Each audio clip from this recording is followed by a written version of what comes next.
क्या ऐसा कहा जा सकता है कि हर स्किन की प्रॉब्लम गट की वजह से होती है? If your gut is not able to absorb the nutrients properly because of whatever reason, whether it is your zinc, whether it is your protein, whether it is your iron, definitely they have an effect on the skin. So that in itself is close relation between the gut and skin. Think about psoriasis. It is not only a skin issue. I have seen in my patients drastically improve by changing their diet. You cannot ignore if you're getting acne or psoriasis क्योंकि वो bothers you क्योंकि everyone around you can see it. I think अभी थोड़े दिन पहले एक बंदे ने मेरे वीडियो पे कमेंट किया कि सर आपने मेरा सीबो सही कर दिया। उसने मुझे कॉल किया कि सर मुझे 10 लोगों ने मैसेज किया है कि अपना प्रोटोकॉल मुझे भेज दो। प्रिस्क्रिप्शन शेयरिंग या फिर कि आपको दिया था तो मैं खा लूं, ये बिल्कुल भी नहीं करना चाहिए ये हमको। नहीं करना चाहिए। एक ये स्टेटमेंट दे देना पेशेंट को, this is probably because of stress को मैनेज करिए, इस सेम लाइक कि अपने डाइट हेल्दी करिए। कैसे करें? कैसे करें?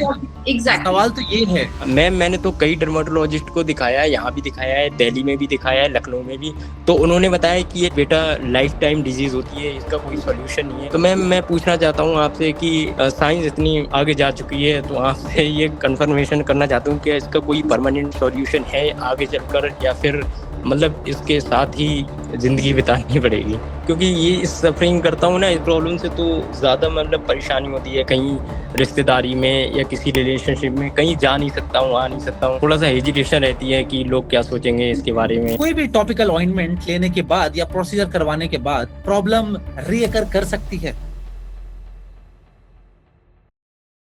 So, Dr. Sonal, just to give you a bit about the people who have joined here, जो लोग यहाँ पे हैं, ये लोग नॉर्मल लोग नहीं हैं, ये they are like my family। तो यहाँ पे जितने भी लोग हैं, we have now एक मिनट में जितने भी हमारे पास आते हैं 60-70 लोग, एक तरीके से हम कह सकते हैं these people somewhere or the other they are suffering with some or the other things। किसी को कोई आईपीएस की परेशानी होगी, किसी को ब्लोटिंग होगा, किसी को स्किन इश्यूज, हेयर फॉल, कुछ भी ना कुछ होगा। That is one of the reason कि ये यहाँ पे हमारे साथ जुड़े हैं। ये सेशन जो हम हर थर्सडे को करते हैं, this continues for approximately sometime 6 hour 7 hour 8 hour, और इतनी देर तक ये मेरे साथ रुके रहे। But then again I think there are very few people like you जो एक तरीके से रूट कॉज के ऊपर काम करे, and I think that is the future of health care. Shortcut fix के चक्कर में अगर पड़ेंगे तो हम और डैमेज क्रिएट करेंगे। That's the whole idea. Once again welcome everyone. आज का सेशन कोई जेनरिक स्किन केयर टाइप का सेशन नहीं होने वाला है। आज मैं और डॉक्टर सोनल हम बात करेंगे स्किन केयर के रियल रूट कॉज के थिंकिंग के बारे में। once again just to let you know, Dr. Sonal Makhija is MBBS MD dermatology. She is also AFMCP and IFM from USA, functional dermatologist, and she has more than 10 plus years of experience in the field. She works with acne, pigmentation, eczema, psoriasis, urticaria, hair fall, and also advanced procedure भी करते हैं, like laser हो गया, PRP हो गया, peels हो गया, botox हो गया, fillers हो गया, microneedling, acne scar treatment, and whatever you can think from the skin perspective. She does everything. और इसलिए आज का कन्वर्सेशन क्यों इंपॉर्टेंट है? क्योंकि प्रोसीजर का रोल, मेडिसिन का रोल, सब चीज का अपना रोल है, क्रीम्स का भी अपना रोल है, लेकिन अगर प्रॉब्लम बार बार वापस आ रही है तो क्वेश्चन ये है कि ये प्रोसीजर, मेडिसिन या क्रीम कब तक यूज करते रहेंगे? बिकॉज सरफेस ट्रीट करना एक अलग चीज होती है, जब तक आप पैटर्न नहीं समझोगे तब तक आप रूट कॉज तक नहीं पहुंचोगे। Like I mentioned in my reel also, मैं एक माइक्रोबायोलॉजिस्ट हूँ। गट माइक्रोबायोम हो गया, इन्फ्लामेशन हो गया, स्टूल पैटर्न हो गया, फूड इंटॉलरेंस हो गया, गट स्किन, ये सारी चीजों को मैं समझता हूं। बट अगर सिर्फ स्किन की मैं बात करूं तो उसका डायग्नोसिस एक डर्मैट के एंड से ही आना चाहिए, and that was the whole intent की।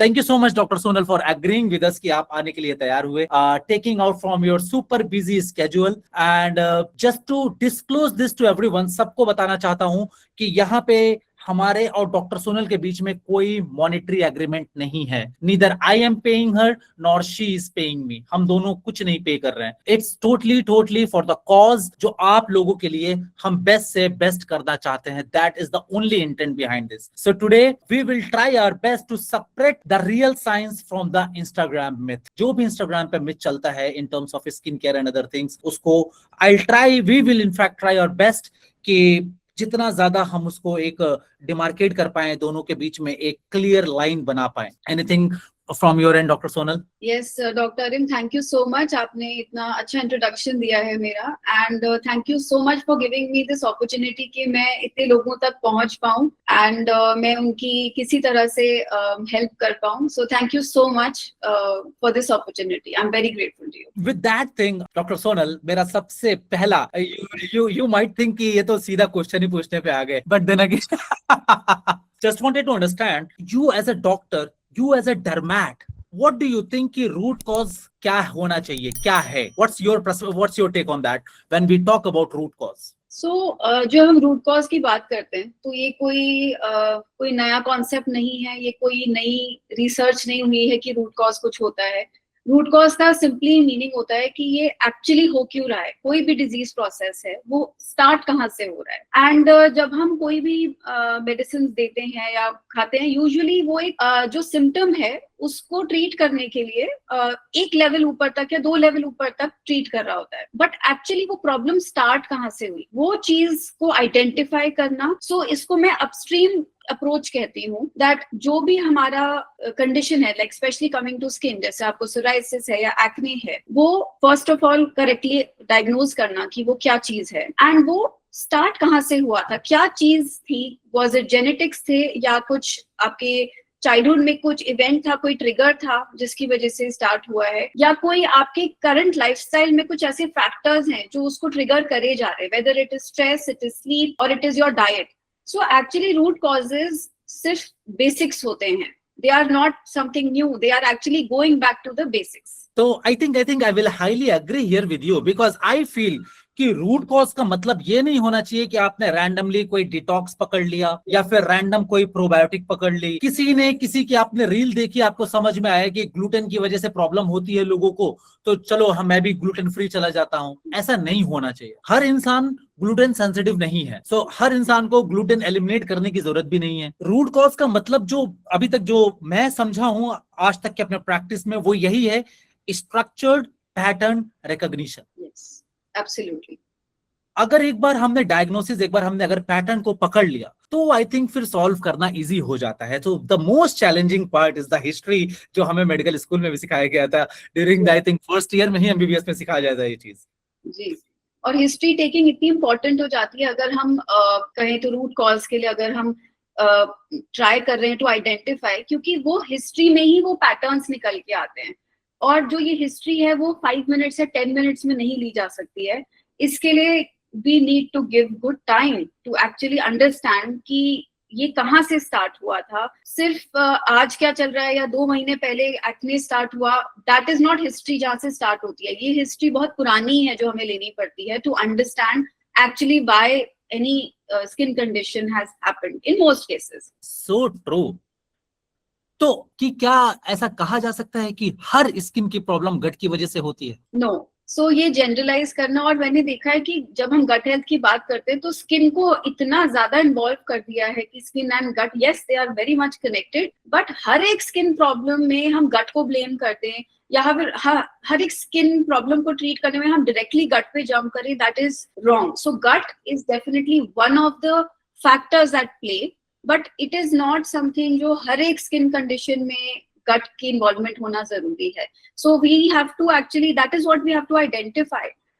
काफी पेशेंट्स में गट इन्वॉल्वमेंट थोड़ी बहुत सब में हो सकती है, but maybe the predominant factor for somebody could be their stress levels, right? It could be their genetics, it could be their hormones. The body is very interconnected. तो actually हम एक पिन पॉइंट करना भी it's very difficult. It's all interconnected, but definitely we can not generalise that every chronic skin issue का root cause कुछ gut में है.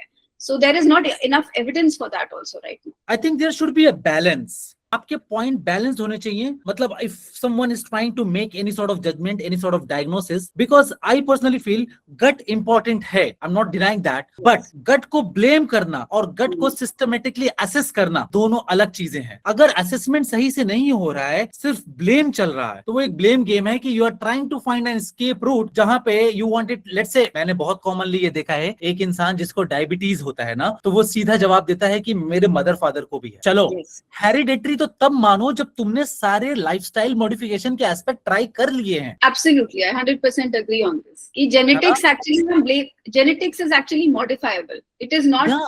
It is modifiable. You may be born with something, but your choices can actually define कि वो आपको disease होगी कि नहीं to some extent, and also कितनी severe होगी.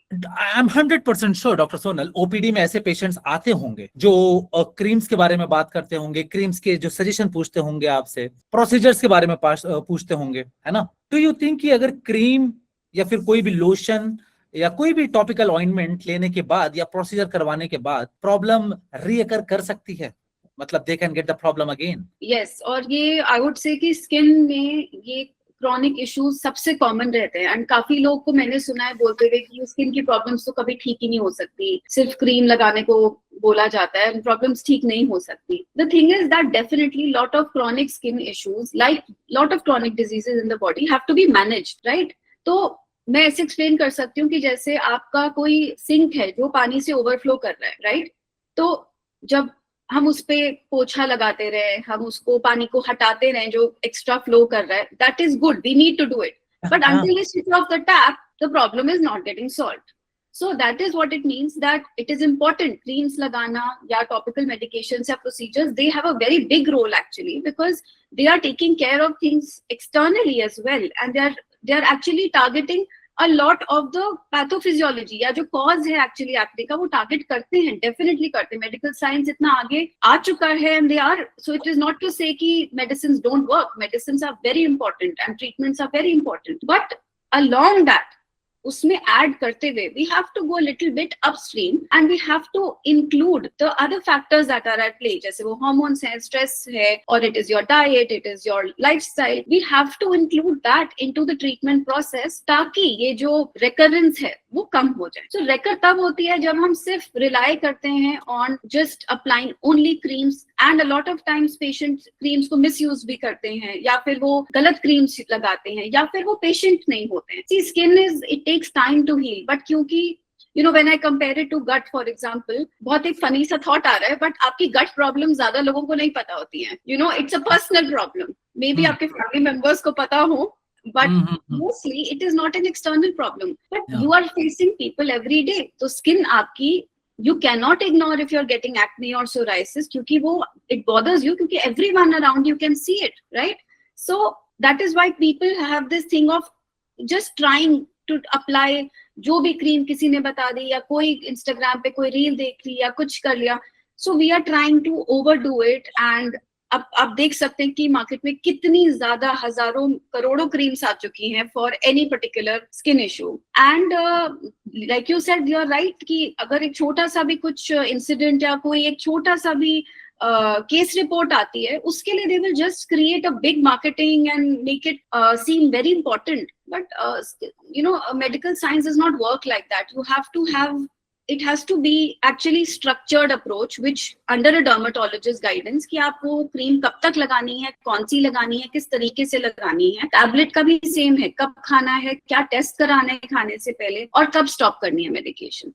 Along with that, definitely if we take care of underlying issues as well, then definitely recurrences बहुत कम हो सकते. आई थिंक डॉक्टर सोनल, इससे मुझे याद आया, अभी ट्रेंडिंग एक न्यूज है, there is a cream named Goree, GOREE, and उसने I think 20 back to back patient use कर रहे थे उसको इन ऑर्डर की, ऐसा रफ आइडिया है कि वो लोग चाहते थे कि बहुत जल्दी फेयरनेस आ जाए. 20 back to back patient, and that cream was containing high level of mercury. Yes, exactly, you're right. So that is what I mean. ये जो हमारे इनसिक्योरिटीज होती हैं हमें, which could be from within, or it could be कि किसी ने आपको कमेंट कर दिया हो. That is, and especially Indian community में, fairness is such a big you know, it's unfortunate, but it is considered that to be fair is to be beautiful, when ideally actually to be beautiful, I would say that it's your personality and it's other things as well which makes you beautiful. So what, there is this obsession with fairness से कितने लोगों की skin burn हो रही है, livers damage हो रहे हैं. It is just unimaginable that for something like a skin color, which has absolutely no meaning into the value of an individual, के लिए हम क्या extents तक जा रहे हैं. इसके लिए बहुत बड़ा, बहुत ज्यादा जिम्मेदार हमारा बॉलीवुड भी है. Yes, you're right. If हाँ, you look at if you look at the editing that happens, कौन yeah, सी पिक्चर नहीं है जो एडिटिंग करके they are not making them 3 shades lighter. और come to think of it, पूरा fair and lovely का जो एक कैंपेन था हमेशा से, हाँ, उसमें हाँ, इनफैक्ट ये भी दिखाया गया था कि लड़की को जॉब नहीं मिल रही है एंड देन उसने फेयर एंड लवली लगाया और उसको फिर जॉब मिल गई. तो अगर ये हम यंग गर्ल्स को दिखा रहे हैं, so we are feeding into that insecurity. So I think that is very unfortunate. This is one of the traps that common people fall into. कि ये shortcut to get fair. जबकि skin color cannot be changed. Pigmentation can be treated, but skin color cannot be changed. अभी ये कल की बात है. मैं अपने लोग, मेरी एक पेशेंट है, she is from UK, and मैं उनको यही बता रहा था कि अब जो जिस तरह का हीट वेव यूके में चल रहा है, इंडियंस उससे कम अफेक्टेड होंगे because of their melanin production when we compare it with those white skin people. उनको तो ऐसा सनबर्न होगा कि वो सोच भी नहीं सकते हैं. And that is one of the reason Australia and all those countries जहां tropical countries with white skin people, उनके अंदर स्किन कैंसर क्यों इतना कॉमन होता है. Yes, so actually हमारा जो स्किन टाइप है, जो एशियन है, हमारा इंडियन स्किन टाइप है, वो टैन हो जाता है easily rather than burn easily. So tanning, actually I tell people कि tanning is actually your body protecting you. So tanning is a protective response, right? So and on the opposite side, you look at the West, people are sitting under tanning beds to get tanned, and here when we are getting tanned, it is such a big deal. So I understand wanting to take care of a darker pigmentation that has happened, but this obsession or this impatience to कि वापस से हम जो हम पिछले महीने गोरा थे वो हो जाएं, that is definitely something that is it's very unfortunate. Having said that, कुछ causes, कुछ patients में काफी commonly vitamin deficiencies can make the skin appear duller and cause pigmentation. So we have to assess. That is why आपकी pigmentation tanning है, या आपकी pigmentation किसी nutrition deficiency से है, या आपकी pigmentation किसी disease से है, वो चीज assess करना और is more important than कि हम ऊपर से कुछ भी कुछ भी क्रीम्स लगाते रहे, जो भी हमें मार्केट करा जा रहा है उसको हम ब्लाइंडली लगाए. What's your take on gut skin axis? So gut skin axis is it's an evolving concept. So Okay. I actually am following it very closely because I also in my practice have started to notice patterns about how the gut and the skin is related. But जो एक evidence या एक clear, I would say, understanding here is, one is that if your gut is not able to absorb the nutrients properly because of whatever reason, right? You may have inflammation or you may have infection, whatever the reason may be, जिससे आप nutrients effectively absorb नहीं कर पा रहे हैं. Whether it is your zinc, whether it is your protein, whether it is your iron, अगर आप absorb नहीं कर पा रहे हैं, then definitely they have an effect on the skin. And a lot of our skin, issues can actually worsen with vitamin deficiencies, right? So that in itself is a very close relation between the gut and skin. Secondly, there was a study also about skim milk causing acne, right? So this was pretty decent size study, जिसमें पता चला that skim milk actually contains an inflammatory protein, VCM7 जिसे कहते हैं, जिसकी वजह से एक mTOR pathway activate होता है, जिसकी वजह से oil production skin में बढ़ के we can get acne. So again, this whole concept of then your diet or something in your diet which is actually causing acne. Thirdly, we know that whether it is any autoimmune condition, come to think about psoriasis, it is not only a skin issue. Your diet plays, and I have seen in my patients drastically improve by changing their diet, by improving their diet to non-inflammatory diet. You cut down on your junk food, you cut down on your sugar intake, you are eating a clean, healthy diet with all the nutrients nutrients involved. You will definitely see a difference in your overall skin as well as hair. You will see it because now you're going to absorb nutrients better. You are taking good nutrients in. You're leaving space in your stomach to eat good food rather than filling it up with junk or with empty sugars. So definitely there is a correlation, but I would say that इसको social media ने abuse और overhype भी कर दिया है. You can see so many supplements now ki glow ke liye ye gut supplement le lo, but it's not so simple actually. It is a little more complicated than that. So there is no one supplement या फिर कोई एक mix of supplements जो आपके skin gut को ठीक करके skin problems ठीक कर देगा. So this is where I feel that where you were talking about that systematic approach is required to identify कि problem किस चीज में है, क्या problem digestion में है, क्या problem absorption में है, or is it a problem with the nervous system of the gut? So where is the problem actually in the gut? What is it actually leading to? So it's a very new field, I would say, but I am following it very closely क्योंकि मैंने अपने खुद के patients में भी in practice I have seen how many acne patients complain of bloating, or they complain of constipation. I have seen it in practice, and that is where actually I started to realize that I have to look into this deeper. I cannot ignore it as a clinician. I cannot ignore it. I may not be able to do those studies myself, but I'm following, and I think this whole thing is evolving very quickly. Research बहुत जल्दी इस पे कुछ ना कुछ evidence, whether it is strong या weak या नहीं है, जो भी है, it will come with it. So real भी है, but please आप ट्रैप्स में मत फंस. आई वुड टेल एवरीवन कि प्लीज आप ट्रैप्स में मत फंसिए कि ये सप्लीमेंट खाइए जिससे गट ठीक होके आपकी स्किन पे ग्लो आ जाएगा, या फिर ऐसा कुछ भी नहीं होता है. There is nothing like that. Like you very well mention ना कि इंसान जो है न्यूट्रिएंट्स के एब्जॉर्प्शन जब प्रॉपर नहीं होता है तो भी स्किन इश्यूज आते हैं. Number one reason that I am encountering in my people is taking long term chronic PPI. PPI क्या करता है, जब आप पीपीआई लेते हैं, let's say desmoprazole, pantoprazole, omeprazole, whatever it is, वो आपके एक स्टमक का सेल होता है जिसको पैराइटल सेल कहते हैं मैम, यू नो, है ना. एंड वो पैराइटल सेल के ऊपर जाके वो उस पे लगता है, तब जाके वो आपके हाइड्रोजन पोटेशियम एटीपीज पंप को इनहिबिट करता है, जिसकी वजह से स्टमक एसिड का सप्रेशन होता है, वो प्रोडक्शन ही कम हो जाता है. अब जब स्टमक एसिड का प्रोडक्शन कम होगा तो वही स्टमक एसिड तो था जो आपने एनिमल प्रोटीन के साथ आयरन लिया था, तो जब आपने पहली बार वो खाया तो वो एनिमल प्रोटीन बाउंड था, बट स्टमक एसिड उसको सेपरेट करेगा. और स्टमक एसिड आपने पीपीआई लेके डाउन कर रखा है तो वो सेपरेट नहीं होगा. Same goes with the magnesium, same goes with the vitamin B12, because vitamin B12 के लिए इंट्रिंसिक फैक्टर चाहिए. Yes, absolutely. And intrinsic factor is like, मतलब वो भी वहीं से आता है, पैराइटल सेल से ही बनता है. The concept is very much, मतलब बहुत सारी चीजें अब हमें लिंक मिल रहा है. जो भी चीजें आप कर रहे हो ना एक रूटीन के बेसिस पे, कि ब्लोटिंग हुई, पेट में दर्द हुआ, पेट फूला, कुछ भी हुआ, गैस की दवा खा ली, बहुत आसान रास्ता है ये. हाँ जी. ये फाइंड आउट करने की कोशिश नहीं करी कि क्यों ये हो रहा है. हाँ जी.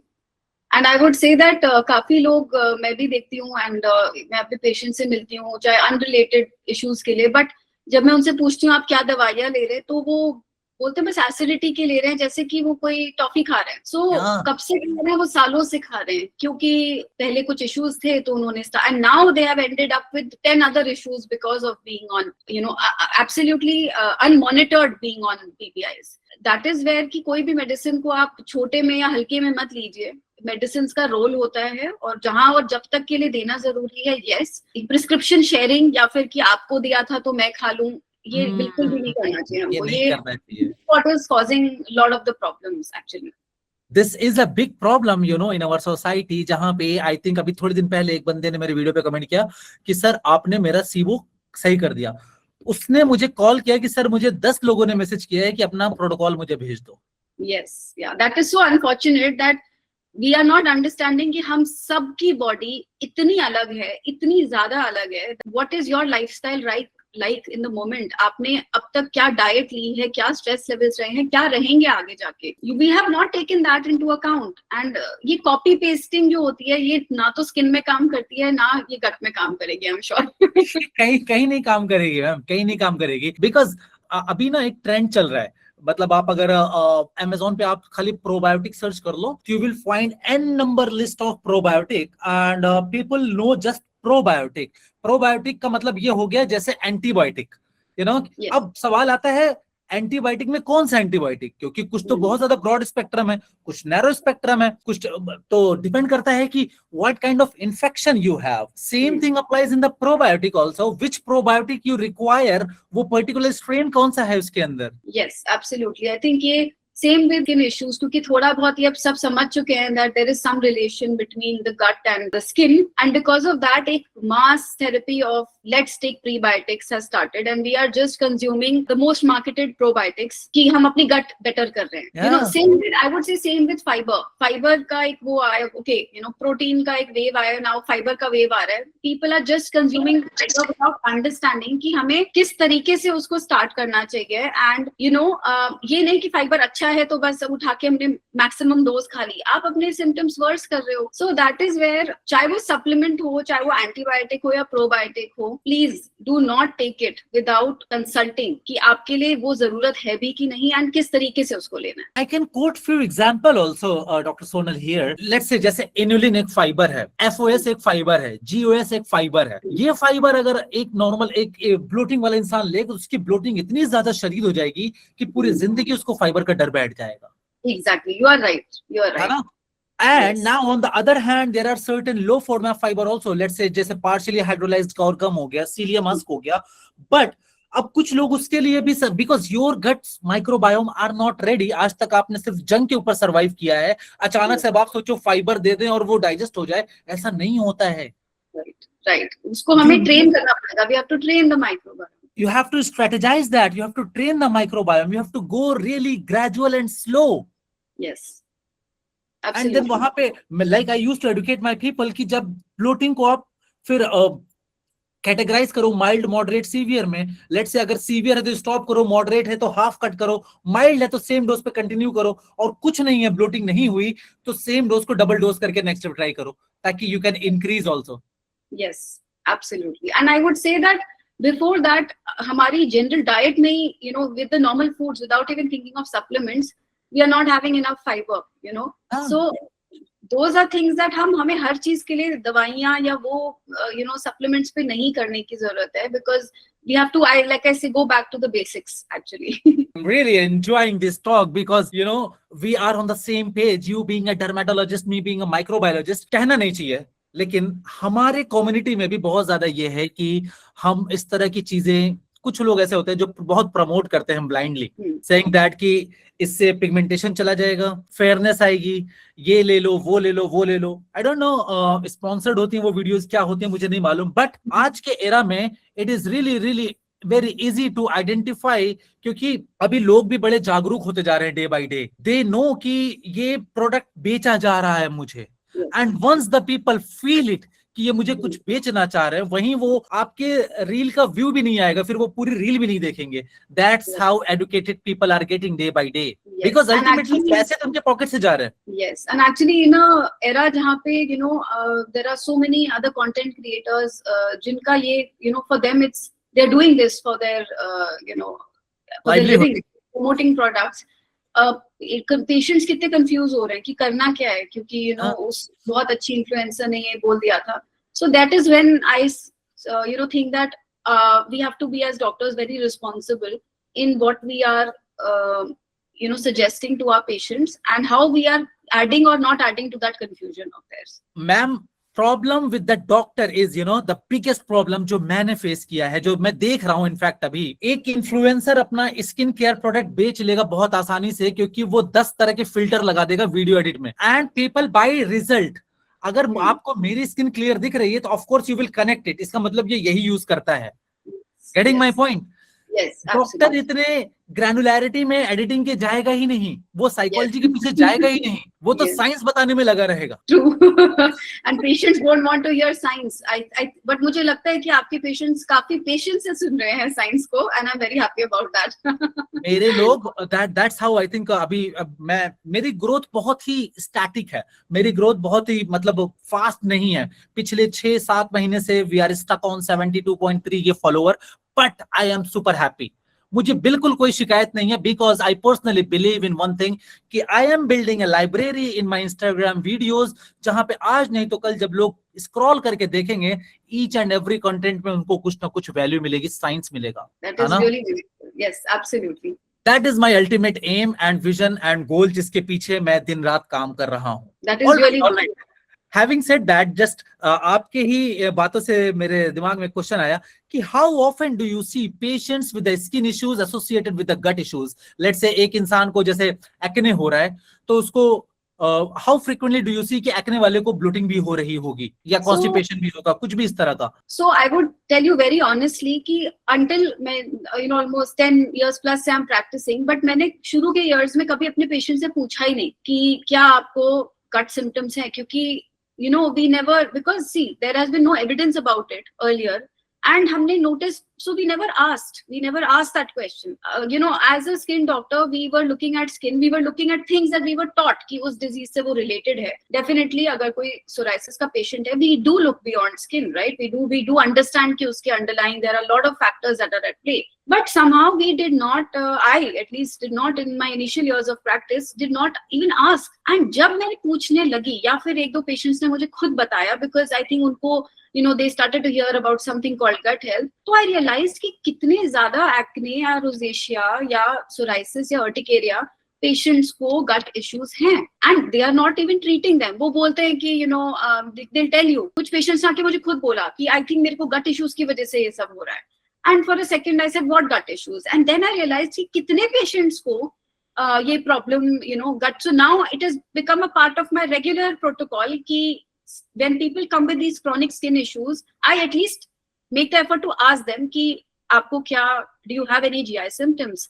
And I have a checklist for that कि इसमें से कुछ भी है आपको. And अगर उसमें से कुछ, if there is something worth in there, obviously little bit, maybe everybody has a little bit of everything, but अगर कुछ glaringly है, then I will not ignore it and I will tell the patient that this can be actually part of your treatment. So we need to, you need to get this fixed as well. So I would not put a number to it, but I would say कि मैं personal experience I can tell you that there is बहुत ज़्यादा, जब आप पूछने लगो तो you realize कि कितने patients को the gut issues experience करते हैं वो.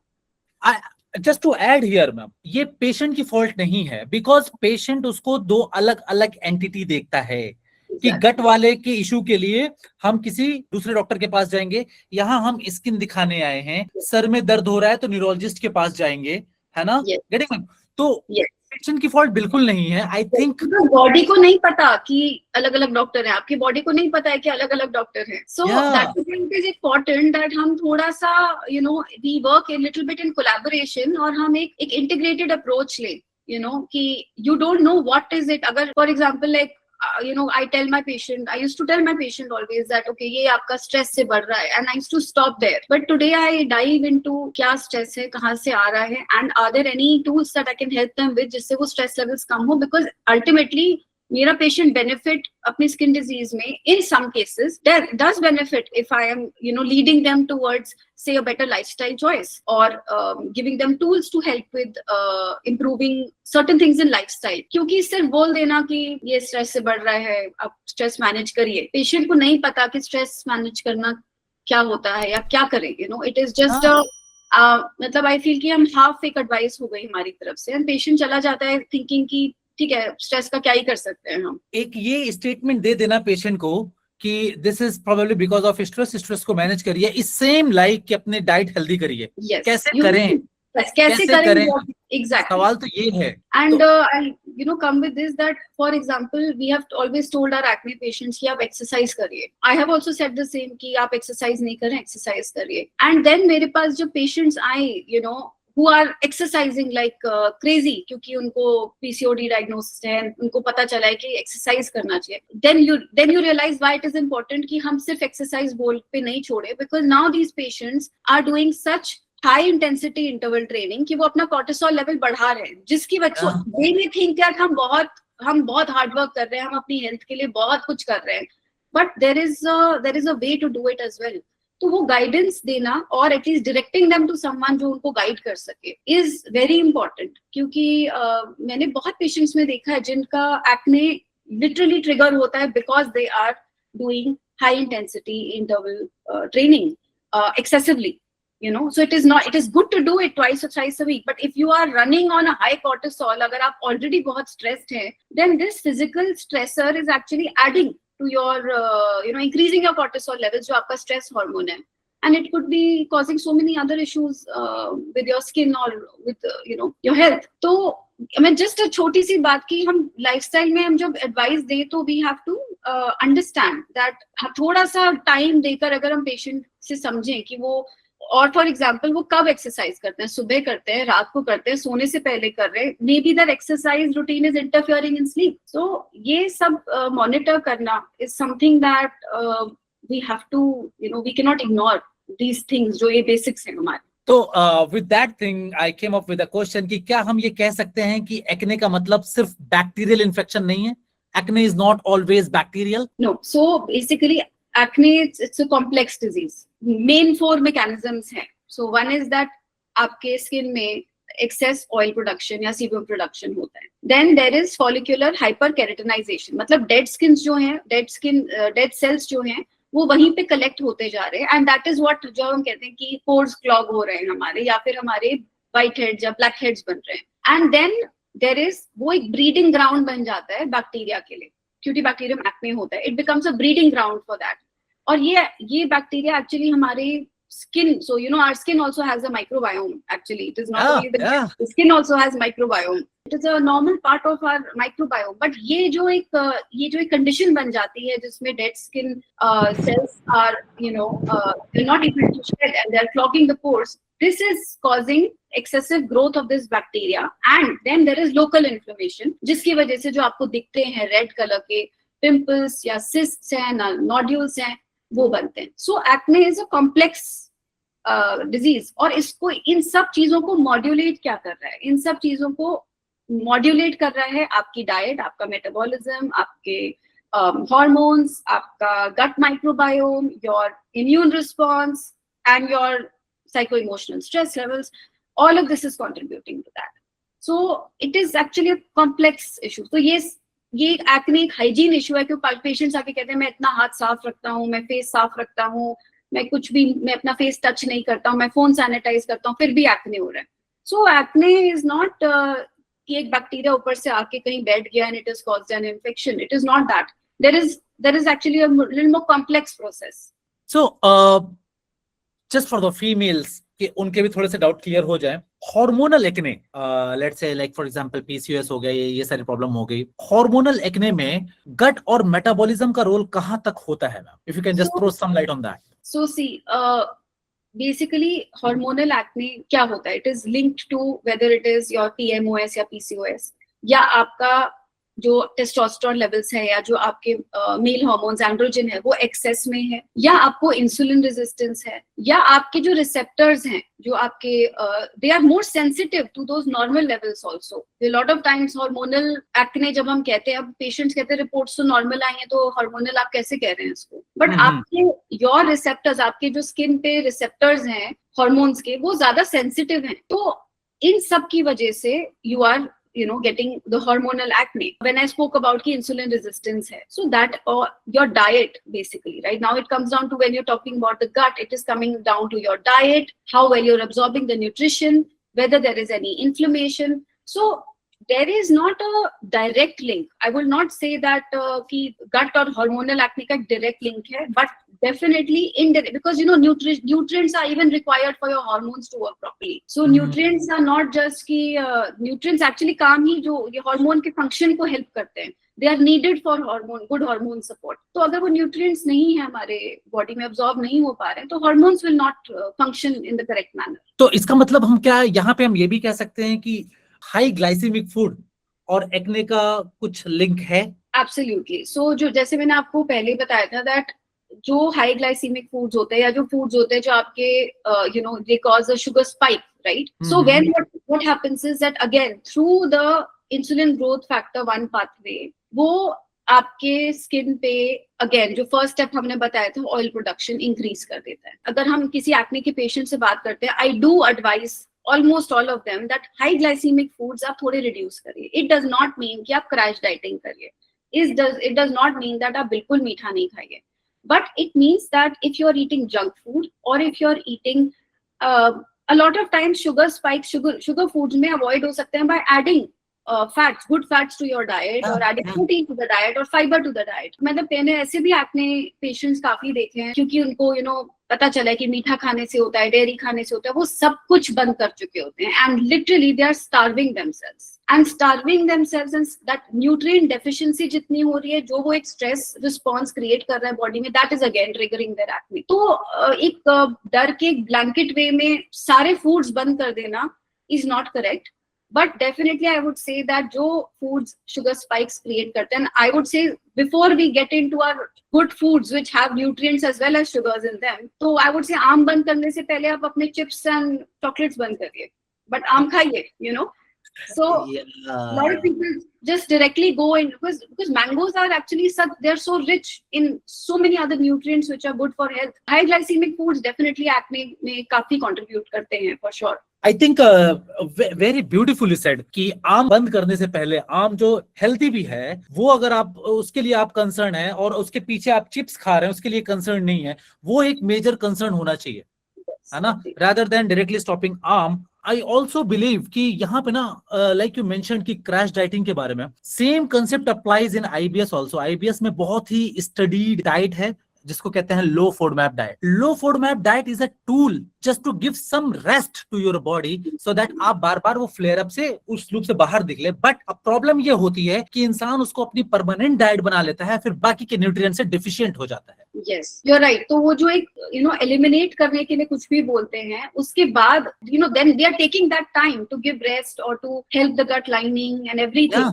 But उसके बाद systematically उनको अंडर गाइडेंस कैसे रीइंट्रोड्यूस करना है. ठीक है, हो सकता है कुछ फूड्स हैं जो हमें वी अंडरस्टैंड कि वो नहीं, हमें they are not doing well for us, but blanket way में अगर एकदम ही हम सब बंद कर देंगे तो we are losing out on so much nutrition. And मैंने बहुत पेशेंट्स को देखा है जो they are suffering from so many hormonal issues because they are and the first thing you ask that they say हम बहुत हेल्दी खाते हैं, और अगर मैं उनकी पूरी दिन की डाइट पूछूं तो it's not even 600 calories. So they are starving themselves of good nutrients which are actually needed for healing. और वो एक विशियस साइकिल फिल. Same thing applies for the egg also.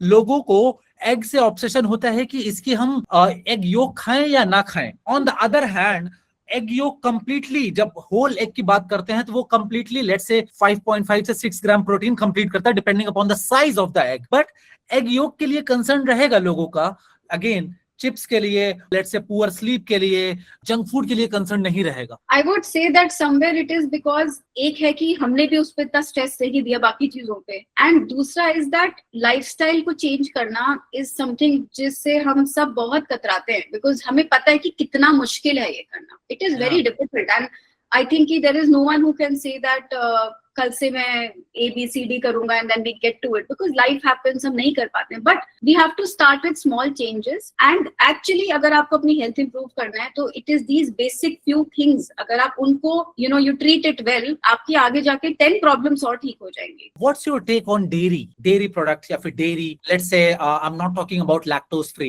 I am talking with lactose normal dairy, गाय का या भैंस का दूध. तो what's your take on that? So see, dairy does contain IGF-1 जो इंसुलिन लाइक ग्रोथ फैक्टर है, जो मैंने डिस्कस किया था पहले भी, that it can through the mTOR pathway it can cause increased oil production. But ये सब लोगों में नहीं होता है, but I have scene quite commonly that in a lot of people it happens. And एक बहुत मजेदार बात ये है दैट काफी पेशेंट्स मुझे आके कहते हैं कि नहीं, हमने डेयरी बहुत कम कर दी, हम तो सिर्फ स्किम मिल्क पीते हैं. Skim milk actually is the one type of milk that has a very strong association with acne, क्योंकि skim milk बहुत it is highly processed and it does not have the fat जो एक आपकी जो insulin spike को lower कर दे in absorption as well. I would suggest कि स्किम मिल्क से अच्छा तो होल मिल्क है if someone is sensitive to it, because there is a relation definitely. So I do that in my patients as well, that I try to eliminate it for a few weeks and we try to assess that is it helping the patient or not, or is it triggering acne or not, and if it is then definitely we have to look at it as a trigger. सब patients में ये नहीं होता है. Similarly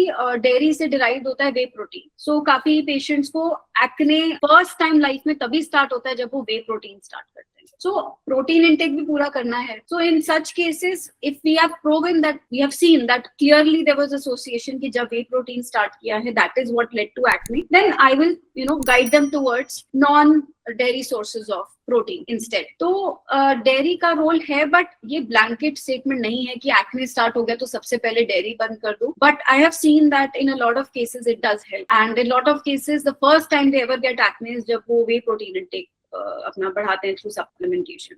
and again coming to just to add on to it, whey protein, क्योंकि हम dairy की बात कर रहे हैं, वे डिराइव होता है डेयरी से. वे प्रोटीन भी जो आप मार्केट में आते हैं, there are most of them जो आप पी पाएंगे, जो आपको लगता है कि ये टेस्टी हैं, are full of sugars. So lot of times वो वे प्रोटीन कौन सा है वो भी मुझे पूछना पड़ता है. तो उसमें इतने शुगर्स, एडेड इमल्सिफायर, स्टेबलाइजर्स, क्या क्या नहीं डाला होता है, और हिडन शुगर्स जो डाले होते हैं लाइक माल्टोडेक्स्ट्रिन, वो होते हैं which are actually causing that sugar spike. So but luckily now market में we have much cleaner whey proteins which do not have sugars added. That is how I make the plan. तो सीधे बंद नहीं कराना है, protein intake पूरा करना भी बहुत जरूरी होता है. डेफिनेटली जिन केसेस में जो सेंसिटिव हैं डेयरी से, उनमें cutting down on dairy does help. And the interesting part is that दही, या जो हमारा व्हेन वी जो हम घर पे दही बनाते हैं, not talking about flavoured yoghurts, but दही जो होती है उसमें जो वो इन्फ्लेमेटरी फैक्टर होता है जो इवेंचुअली एक्ने ट्रिगर करने का एक बेसिस रहता है, वो बहुत कम हो जाता है. So lot of patients I have seen that they are able to have continue to have दही और yoghurt homemade, but when it comes to milk, that is a trigger for them. Blanket dairy in all forms of dairy band karna is also sometimes not needed. Can we say कि rather than consuming, अगर आपके लिए trigger बन रहा है dairy as a whole, आप उसको culprit मान रहे हो, तो try making homemade curd. Yes, so when I say homemade curd, it is also, if you simply, it is also a probiotic, right? Plus जो उसमें जो inflammatory factor था जो मिल्क में था, वो बहुत कम मात्रा में होता है in curd. So in some individuals, dairy, they are so sensitive to dairy कि even curd acts as a trigger. So I don't even ask them to cut it down completely, क्योंकि काफी लोगों के लिए it is adding good nutrition to their diet as well. In some patients, definitely अगर हम cut down करें, दही still is something that does well for them, क्योंकि वो आपके, again, it's feeding into your good bacteria in the gut. It's a probiotic then. You being a dermat and आप invasive procedures भी करते होंगे ma'am, बड़ी बड़ी मशीनें यूज होती हैं, let's say हेयर रिमूवल्स के लिए, फेशियल हेयर के लिए एंड ऑल दोस थिंग्स के लिए. My question to you is कि ये प्रोसीजर करने के बाद भी how often do you see in terms of recurrence कि इंसान ने प्रोसीजर करवा लिया उसके बाद भी रिकरेंस हो रहा है, and what are those conditions, and what's your take on that कि जब तक वो रूट कॉज के ऊपर काम नहीं करेगा तो क्या ये बार बार आता रहेगा? So how effective are those machines जहां पे I would say कि अगर एक इंसान रूट कॉज को छोड़ के मशीन्स के पीछे जाता है तो he or she is looking for a shortcut. Machine should be a combination जहां पे ये भी आप फिक्स करो एंड देन अभी फिलहाल इसको मतलब लेट्स से मुझे अभी पेन हो रहा है पेट में, है ना, तो मैं एंटी स्पाज्मोडिक लेके पेन में आराम पा लूंगा, but then again I will try to rule out कि पेन हो क्यों रहा था. सो आई थिंक जो आपका क्वेश्चन है इसको मैं, since you brought up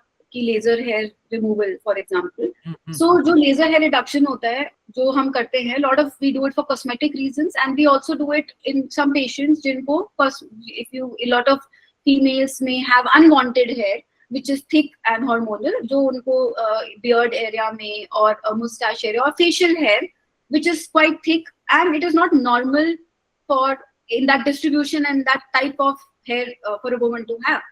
So in that case we get patients जो आते हैं to get their laser hair reduction done.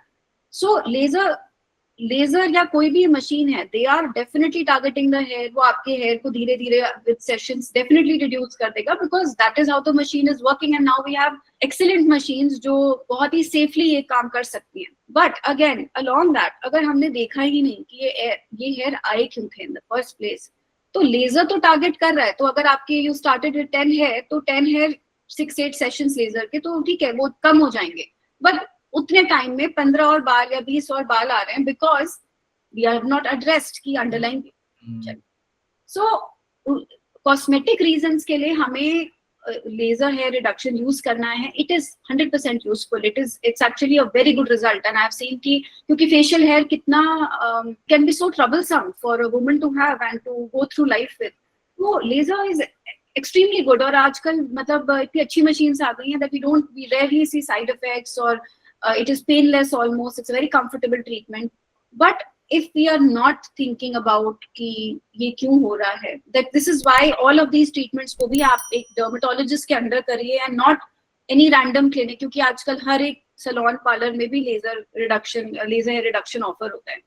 But none of them will ever tell you, they will just tell you कि आपको 6-8 की जगह आपको 20-25 या 50 treatment चाहिए होंगे, लाइफ लॉन्ग आपको लेजर कराना होगा, because they are not addressing कि हो क्यों रहा है. So in some patients we do need to get some blood testing done या कोई अल्ट्रासाउंड कराना पड़ता है. तो वो पूरा जो वर्कअप होता है वो with history taking कि हार्मोनल कॉज है, वो जो कॉज कर रहा है उसको या उसको एड्रेस करना through any supplementation everything. So we have to take that into account. तो सिर्फ लेजर जब हम करते हैं तो we don't only do laser.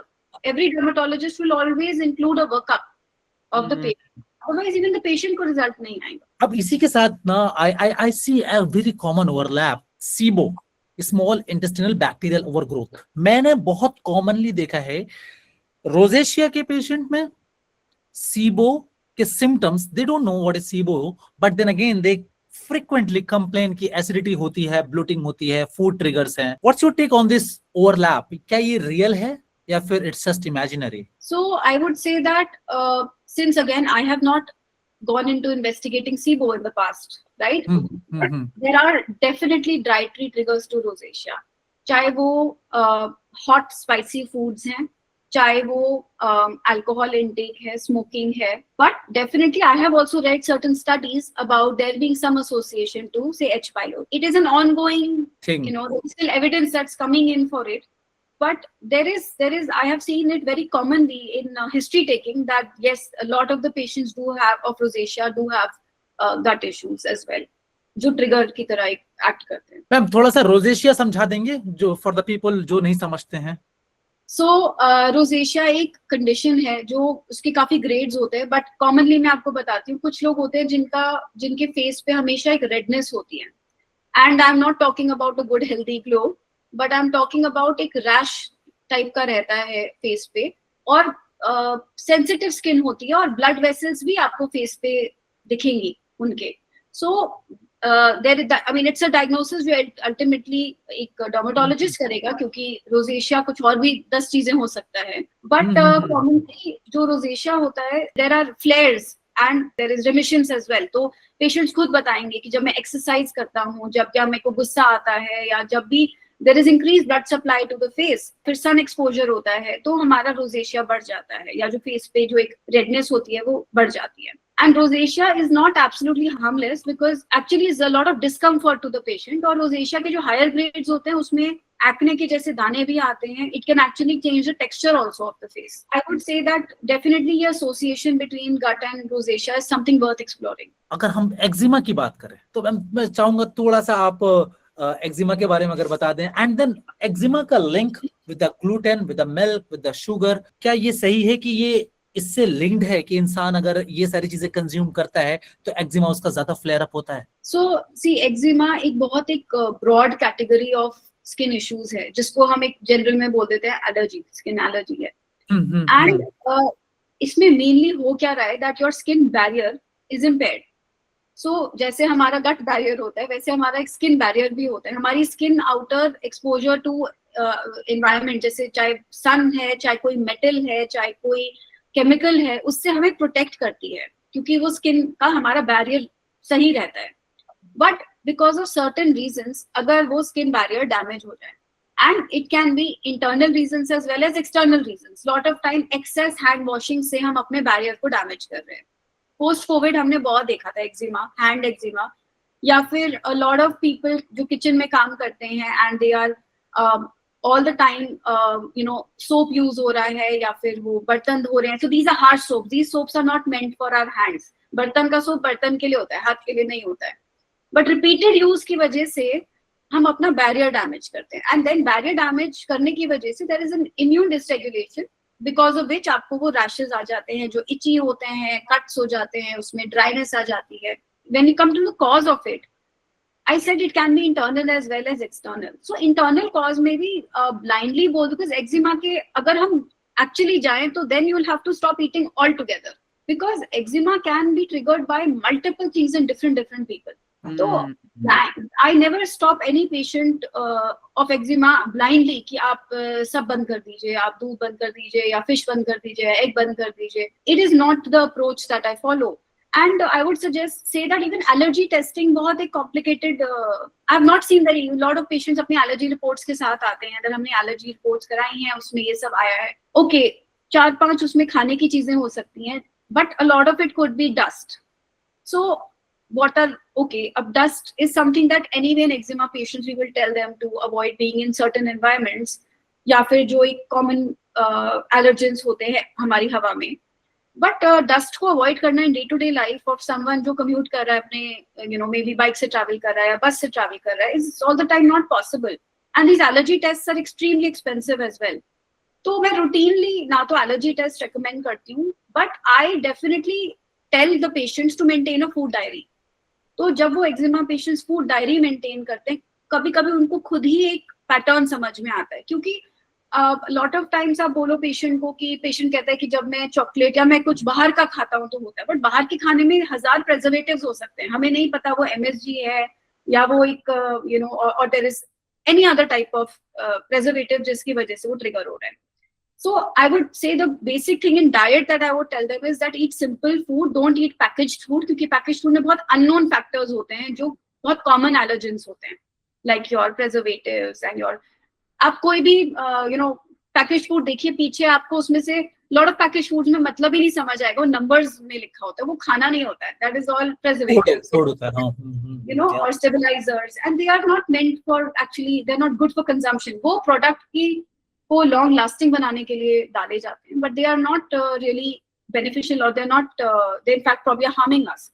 So fresh food खाना है and maintain a food diary. Patients को I have seen patients come up with कुछ किसी ने बताया मुझे जब चाय पीती हूँ तब होता है, और मैंने दूध वाली चाय छोड़ के भी देख लिया कि जब मैं ब्लैक टी पी लूँ तो भी हो रहा है. Allergy test cannot test for everything in your specific diet. हो सकता है कि allergy testing में 10 चीजें टेस्ट हो रही हैं, बट आपके घर में तो 100 अलग चीजें बनती हैं. So I would definitely recommend कि फूड डायरी रखिए और खुद एक पैटर्न नोटिस करिए, because more than your dermatologist और any doctor, you are spending the most time with yourself. तो आप वो क्लोजली असेस करिए कि कौन सा फूड है जो मुझे ट्रिगर कर रहा है, और अगर आपको डाउट है तो definitely we can work together to try and see is it actually a trigger. उसको कम करने पे क्या एक्चुअली कुछ बेनिफिट हमें मिल रहा है या नहीं. सोरियासिस वाले पेशेंट में क्या गट हेल्थ का कोई लिंक है? आई पर्सनली बिलीव कि if someone's gut health, gut lining, or let's say anything is poor, that probably can trigger to inflammation, and that inflammation, let's say जैसे TNF अल्फा हो गया, interleukins हो गए, ये सारे रिलीज होते हैं, and we don't know कि वो inflammatory mediators where are they gonna act upon, let's say कुछ cases में skin हो गया, कुछ cases में brain हो गया, तो brain fog हो गया, ये सारी चीजें. So how do you see this as a doctor, as a dermat, कि psoriasis के patient में gut health and inflammation का क्या role हो सकता है? Yes, so you are right absolutely that ये जो inflammation जब होती है या फिर there is a excess production of these elements which are going to cause systemic inflammation, तो it can cause inflammation anywhere in the body, right?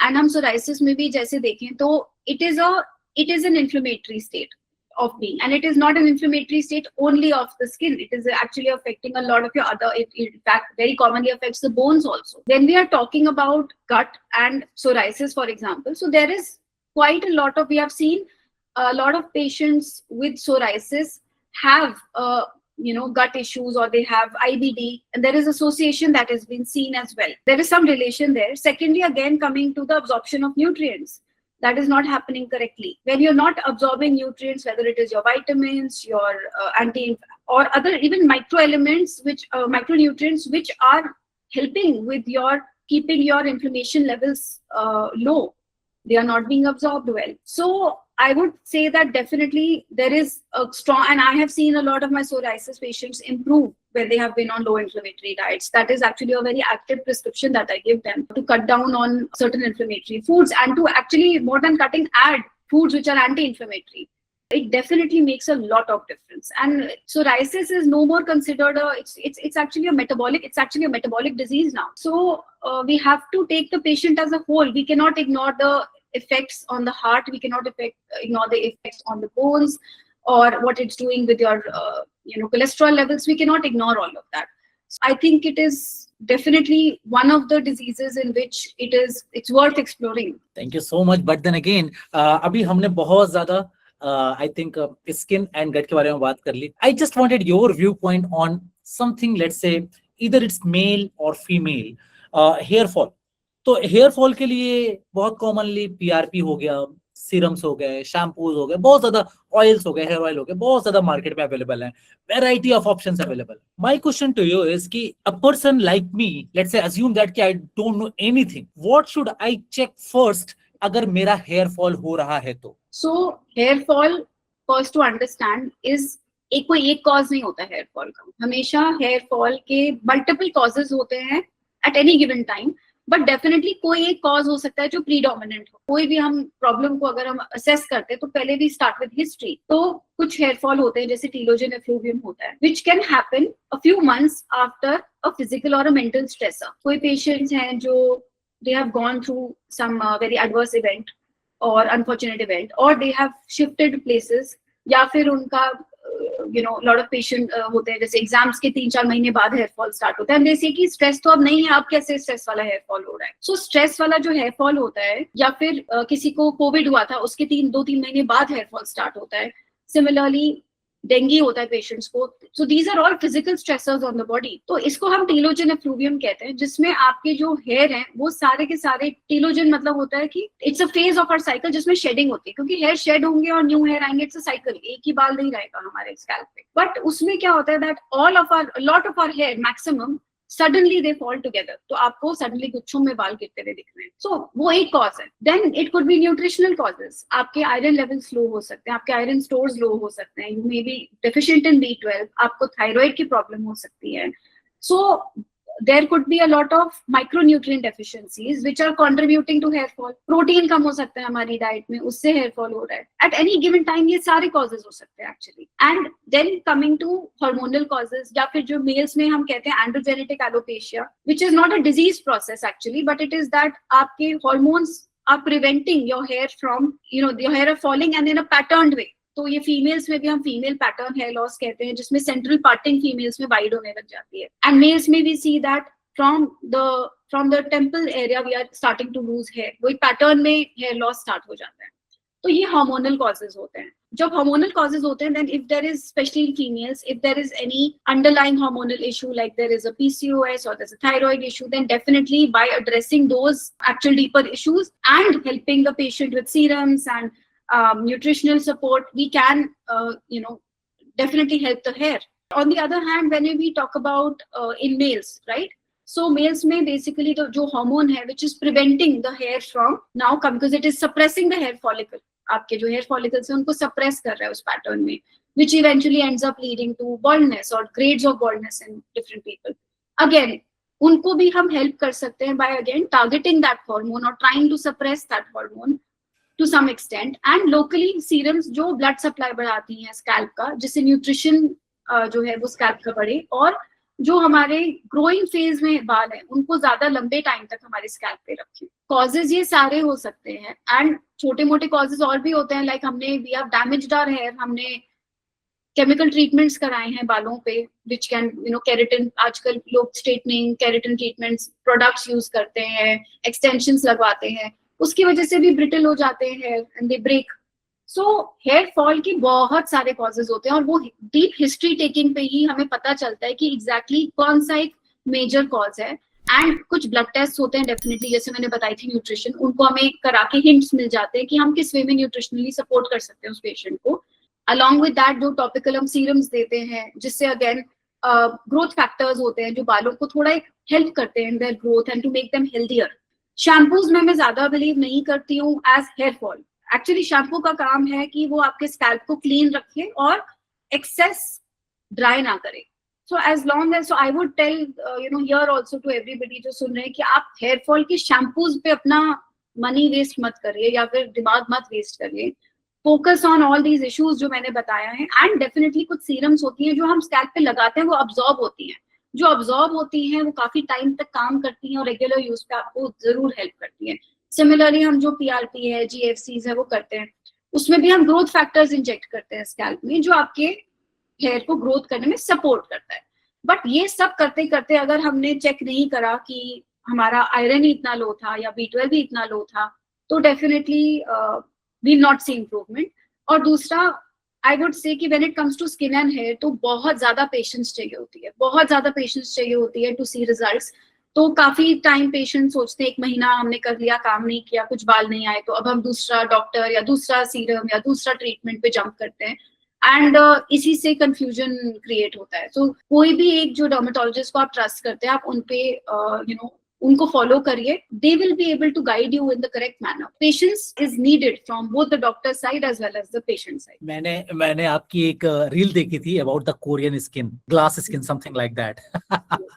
So do you think कि उसके लिए I have seen people promoting detox, ये कर लो वो कर लो तो इससे ऐसी स्किन हो जाएगी। What's your take on those glowing skin remedies जो लोग रैंडमली बताते रहते हैं? सो ये 2 टाइप की रेमेडीज होती हैं, एक होती हैं जो कुछ करती नहीं है, और दूसरी होती है जो कुछ करती हैं बट वो हार्म करती हैं। सो लॉट ऑफ सिरप्स आते हैं जो ब्लड प्योरीफाई करने के लिए होती है, कि ब्लड प्योरीफाई हो जाएगा और उससे फिर आपके स्किन ग्लो करेगा या एक्ने चले जाएंगे, बट दे हैव बहुत ज्यादा इनमें हेवी मेटल्स होते हैं। और ये जो सिरप्स होती हैं, they are not tested for heavy metal and what all it can actually. So skin तो छोड़िए, अभी लिवर को आपका कितना डैमेज कर सकता है। वो लाइक आपने वी स्पोक अबाउट जो एक क्रीम भी आई थी जिसने which had high mercury levels.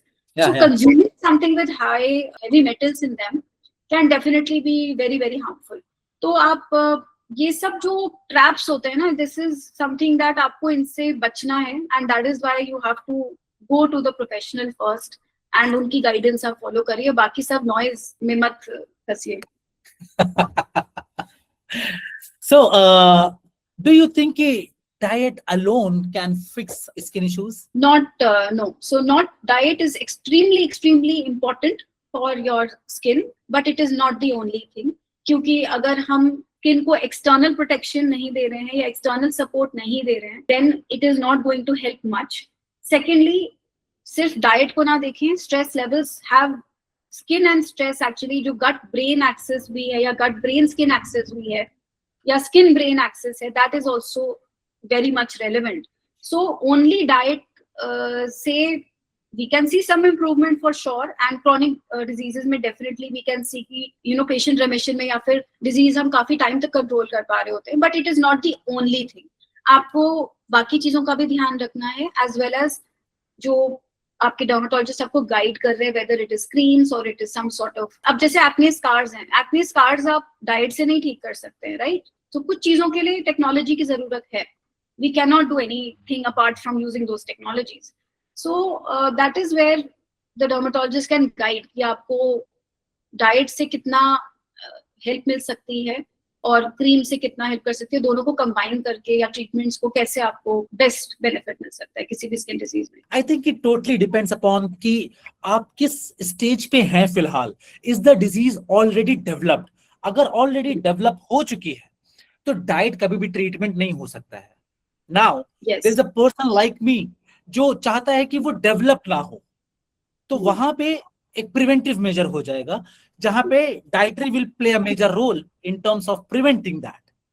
तो it depends, like you very beautifully said कि एक्ने स्कार, अब स्कार बन चुका है, वहां पे दाग लग चुका है, उसके लिए तो अब चाहिए मशीन से ही वो जाएगा. I think there are like 2-3 sets of population, एक जिसको स्कार हो गया है, एक जिसको एक्ने हो रहा है, एक जिसको होने की प्रोबेबिलिटी अभी नहीं है लेकिन वो कंसर्न है.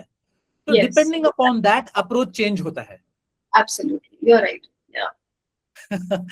All right. So okay, how often do you see people saying कि मैंने ये प्रोबायोटिक लेके अपना स्किन इश्यूज ठीक करने की कोशिश करी? Me, I am a big fan of probiotic, by the way.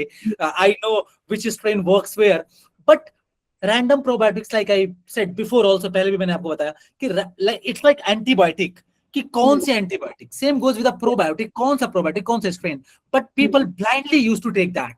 तो how often do you see such people कि अभी बहुत ज्यादा लेट्स से प्रोबायोटिक की मार्केटिंग चल रही है, इन्फ्लुएंसर्स बहुत ज्यादा इन चीजों के बारे में बात करते रहते हैं. How often do you see such people कि वो जख्म कहीं पे है, मरहम कहीं पे लगा रहे हैं, एंड वो रॉन्ग है? आई think that I would say कि पास्ट 6 months में ये चीज ज्यादा बढ़ी है, बिकॉज एक गट हेल्थ की अवेयरनेस इतनी ज्यादा हो गई है, जो एक सोशल मीडिया ने एडवांटेज भी ले लिया है उसका, where anyone and everyone is talking about, या फिर companies are coming up with probiotics which may or may not have any role, though actually I would say the sad or the dangerous part I would say of these kind of things is that आप एक false hope दे रहे हो किसी को, you are giving a false hope to someone for recovery by saying कि ये एक probiotic खा के आपका एक्ने ठीक हो जाएगा, और उस false hope की वजह से वो पेशेंट एक्चुअल एडवाइस नहीं फॉलो कर रहा है, या फिर वो डॉक्टर के पास जा ही नहीं रहा है, क्योंकि उसको इतना सब अवेलेबल मिल रहा है ऑनलाइन, जो शायद 4 इन्फ्लुएंसर्स या उनको मार्केटिंग कंपनीज टारगेट कर रही हैं उनकी इस प्रॉब्लम को। डेफिनेटली बहुत nowadays I have seen lot of patients जो आके बात करते हैं, sometimes they are very informed patients जो बहुत पढ़ के आए हुए होते हैं, दे से दैट हमारी गट ठीक नहीं है तो इसलिए मैंने प्रोबायोटिक स्टार्ट कर दिया था, बट उससे भी कुछ नहीं हुआ, सो आई डोंट नो कि मेरे गट में प्रॉब्लम भी है कि नहीं है, जिसकी वजह से मुझे स्किन इश्यू हो रहा है। तो there I have to guide them that everything, first of all, adding probiotic is not always the first approach also. Sometimes you have to make sure that you are preparing the gut as well for it, or the gut needs it and what kind it needs, like you said. It's exactly like you said कि जैसे antibiotic है और एक broad spectrum antibiotic हम हर चीज के लिए दे रहे हैं, so you need to know what to give where. We are reaching towards our end part of the session. I'll not take much of your time. I know how busy your schedule is, but then again, just few takeaways for the people, whoever is watching this. I am also doing this live in my Instagram, by the way. If you can highlight few signs जहां पे people should think कि ये skin issues हो रहे हैं, तो probably we should take care of internal health or let's say gut health as well. तो कुछ takeaway if you can give to the people. So I think one is that if you are having trouble with controlling your disease, या फिर बहुत जल्दी फ्लेयर्स आ रहे हैं जो जैसे ही आप मेडिसिन अपनी ओरल मेडिसिन स्टॉप करते हैं फिर वो फ्लेयर आ जाता है, या फिर आपको फ्रैंक सिम्टम्स हैं like you have bloating, you have constipation, और आपको कुछ फूड्स है जो सूट ही नहीं करते हैं, या फिर आप नोटिस करते हो कि कुछ फूड्स खाने से आपके फ्लेयर्स एक्चुअली होते हैं, या फिर we are seeing in your reports कि आपके कुछ न्यूट्रिएंट डेफिशिएंसीज हैं जो हम सप्लीमेंटेशन पे भी ठीक नहीं कर पा रहे हैं because probably the absorption is not correct. बहुत पेशेंट्स होते हैं जो हम कब से आयरन खा रहे हैं, कब से हम B12 खा रहे हैं, but test karawa and repeatedly they are coming low, so that is where a little bit deeper analysis is needed. So let's say agar assume, take me as a patient, है ना, I am a patient with recurrent skin flare ups associated with gut issues, let's say bloating or whatever it is. मेरा order of action क्या होना चाहिए? Any roadmap that you can give कि ऐसे approach आपको करना चाहिए? First is that if you have a skin issue, please आप, even if it is something like acne, जो आपको लगता है कि मिरर में देख के मुझे acne लग रहा है, पिंपल आया है, समटाइम्स जो पिंपल लगता है वो पिंपल नहीं होता है, it could B actually 100 other things जो आप पिंपल की तरह ट्रीट करते जा रहे हो, बट वो एक्चुअली एक्ने ही नहीं है। So first is to get a correct diagnosis from a specialist which is a dermatologist. जो आपका वो स्किन इशू आप सोच रहे हैं, जो आप ट्रीट करने की कोशिश कर रहे हैं, वो एक्चुअली वही डिजीज है या फिर क्या डिजीज है। Secondly, we will see whether the disease, if it's in a very flared up situation, तो हमें उसको actively control कैसे करना है, oral medicines की जरूरत है या फिर सिर्फ topical medications की जरूरत है।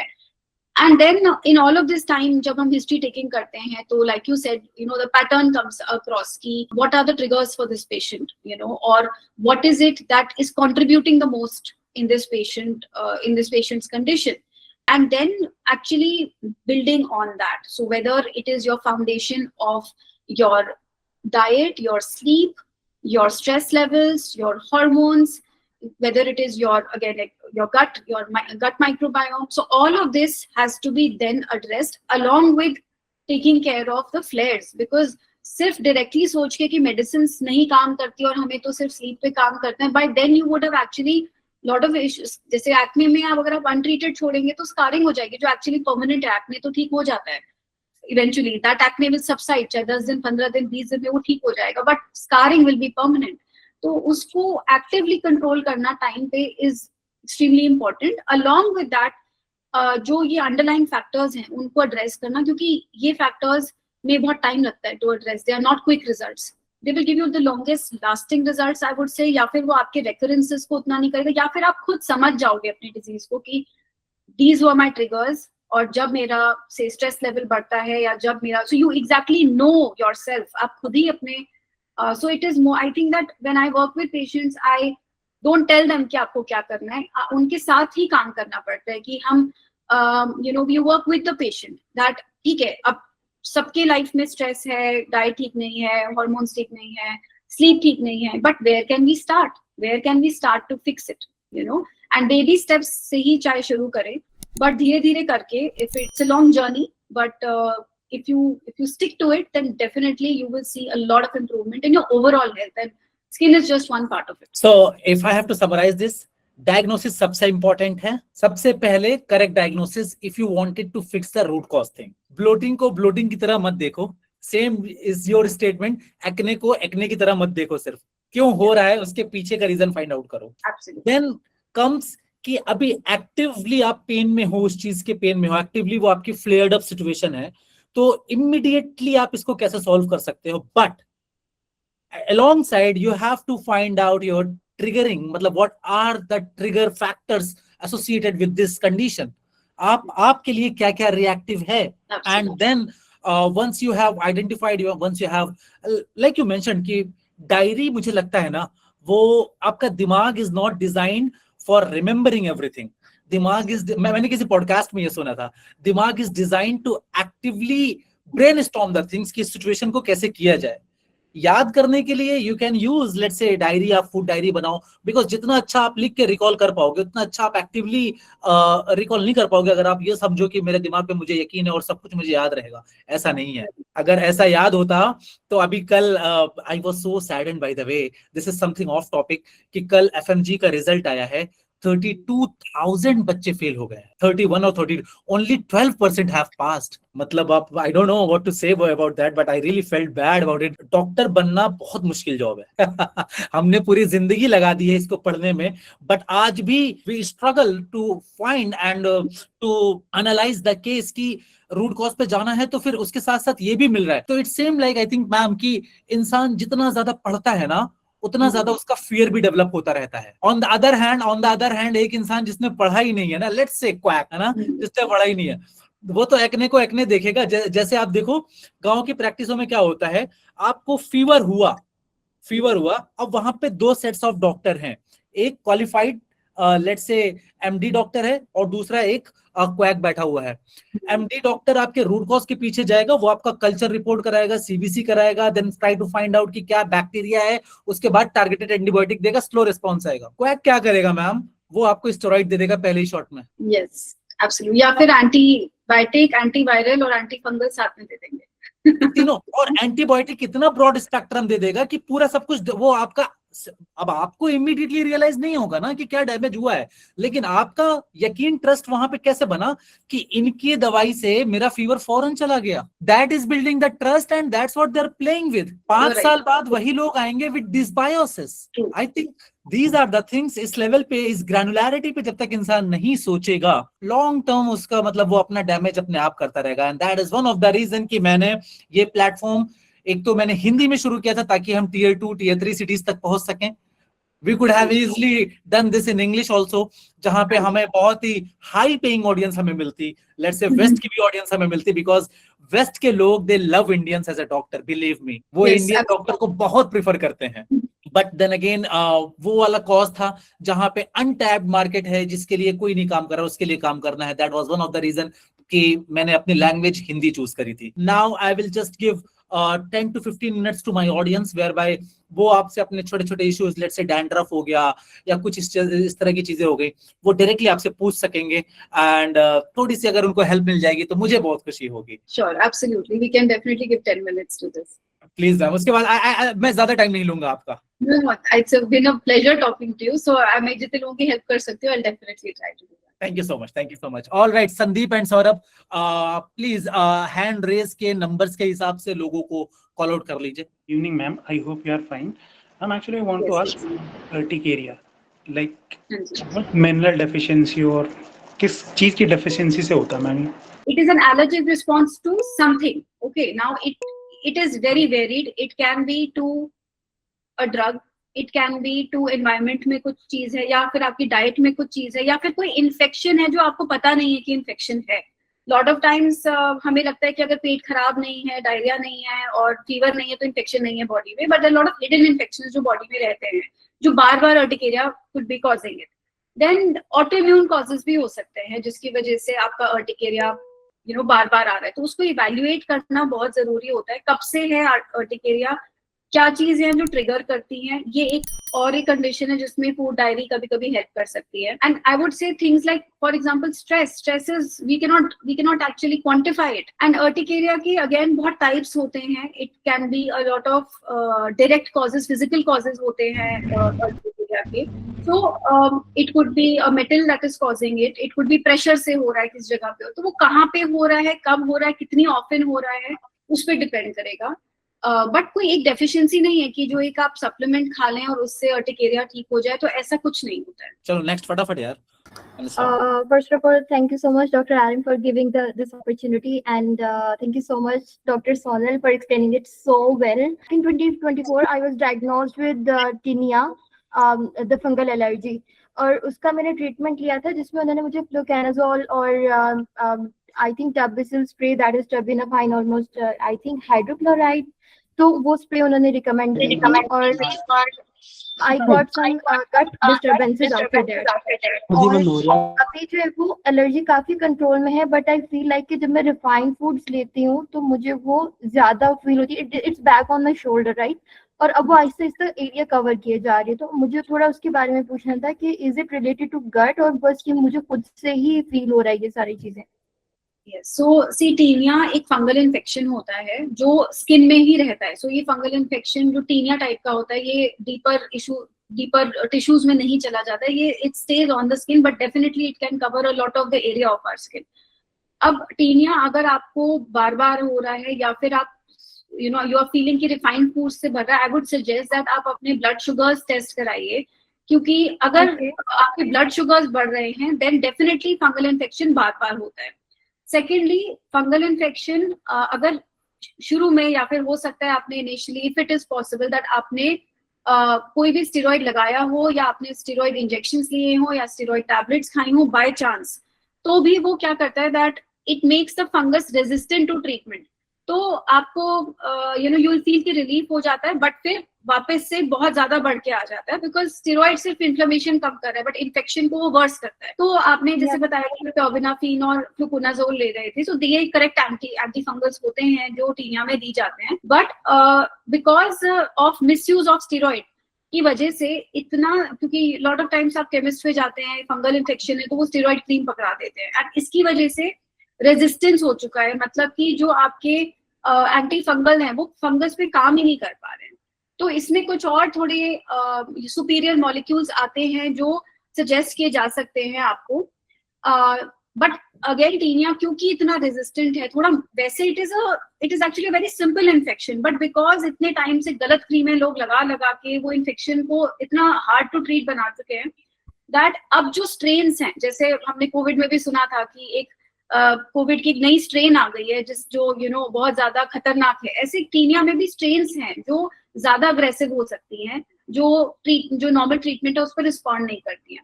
तो वन इज की फर्स्टली आप एक तो करेक्ट डायग्नोसिस कराइए कि ये टीनिया ही है या कुछ और है। अगर ये टीनिया ही है तो मेडिकेशंस को कितने टाइम तक लेना है, and with tinea lot of times medication को हम टेपर करते हैं, हम एकदम से बंद नहीं कर देते। एंड क्योंकि टीनिया एक इन्फेक्शन है तो आप ये भी देखिए दैट आपके घर में किसी को टीनिया ना हो, क्योंकि लॉट ऑफ टाइम्स हम अपना टीनिया ठीक कर देते हैं फंगल इन्फेक्शन, बट क्योंकि इट्स स्किन का फंगल इन्फेक्शन, जो हमारे साथ में घर में रहते हैं उनको अगर ये इन्फेक्शन होता है तो अगेन फिर हमें वापस हो जाता है। सो ये कुछ कॉमन कॉजेज है जिसकी वजह से टीनिया ठीक नहीं हो रहा होता है। बट आपने जैसे बोला है कि रिफाइंड फूड से ये बढ़ रहा है, so I would say it's not about an association with gut, but it is about association with if your sugar levels are high, तो कोई भी इन्फेक्शन ट्रीट करना बॉडी में डिफिकल्ट हो जाता है, चाहे वो स्किन इन्फेक्शन हो, चाहे वो कोई डीपर इन्फेक्शन हो। तो शुगर लेवल्स आप डेफिनेटली अपने टेस्ट कराइए, because it could be that there is some issue there. Mehtab, thank you sir मेरा नाम लेने के लिए।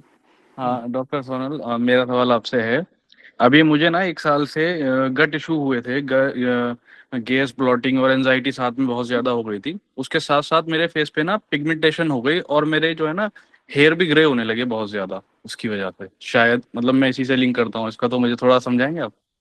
आपकी एज कितनी होगी? 33 मैम। ओके, सो सी जो आपने बताया था पिगमेंटेशन एंड आपको ग्रेइंग ऑफ हेयर हो गई है, so one is that greying of hair का जो मैक्सिमम एक रीजन होता है, that is largely it is genetic.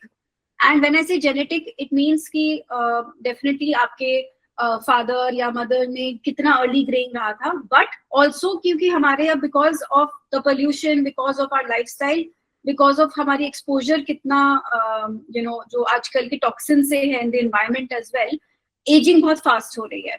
So at this age I will not call it कि जल्दी ग्रे हो रहे हैं, राइट, बट डेफिनेटली अगर एकदम से ग्रे हो रहे हैं तो जो एक छोटा सा फैक्टर इसमें प्ले करता है, कुछ न्यूट्रिशन डेफिशिएंसीज हैं जो इसको ट्रिगर कर सकती है. और आपने बताया that you had gut issues and everything, so it's possible that आपके न्यूट्रिएंट्स अब्सॉर्ब नहीं हो रहे थे ठीक से, जिसकी वजह से आपको फेस पे भी पिगमेंटेशन हो गई, like may be your B12 was not getting absorb properly, या आयरन अब्सॉर्ब नहीं हो रहा था प्रॉपर्ली. तो ये इन सब चीजों से भी पिगमेंटेशन आ सकती है.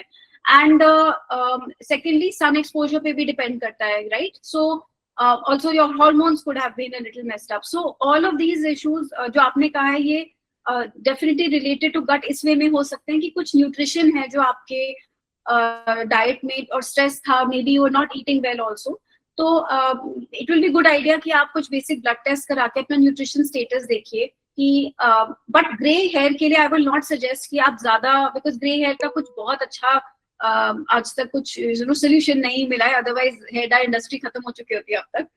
सो greying hair is little hard to treat I would say, but जितना परसेंटेज न्यूट्रिएंट डेफिशिएंसी की वजह से हुआ है वो आपका डेफिनेटली रिकवर हो सकता है अगर हम अच्छा न्यूट्रिशन पे फोकस करें, and we are treating a gut along side.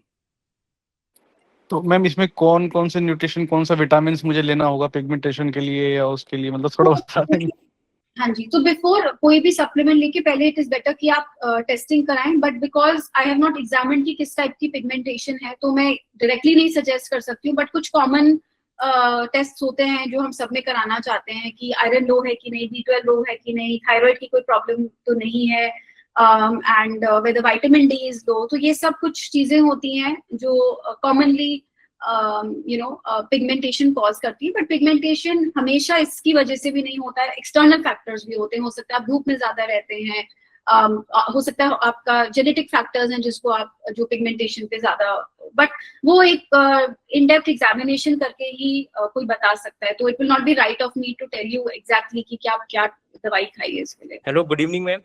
Good evening ma'am, मैंने कई डर्मेटोलॉजिस्ट को दिखाया है. मुझे मैम चाइल्डहुड से ना ichthyosis like fish scale disease होती है ना, फिश स्केल जिन होती है, स्केल फिश की तरह हो जाती है मैम. हाँ मैम, मैंने तो कई डर्मेटोलॉजिस्ट को दिखाया है, यहाँ भी दिखाया है, दिल्ली में भी दिखाया है, लखनऊ में भी.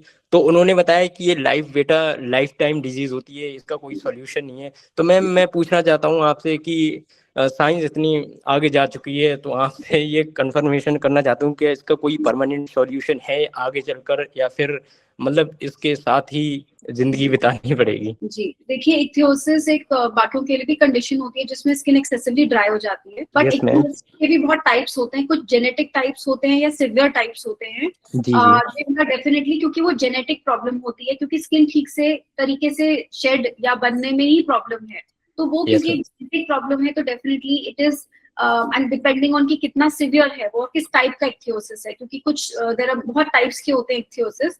बट जो कॉमन टाइप का इक्थियोसिस होता है that is called ichthyosis vulgaris. उसमें भी डिपेंड्स कि कितना सिवियर है वो.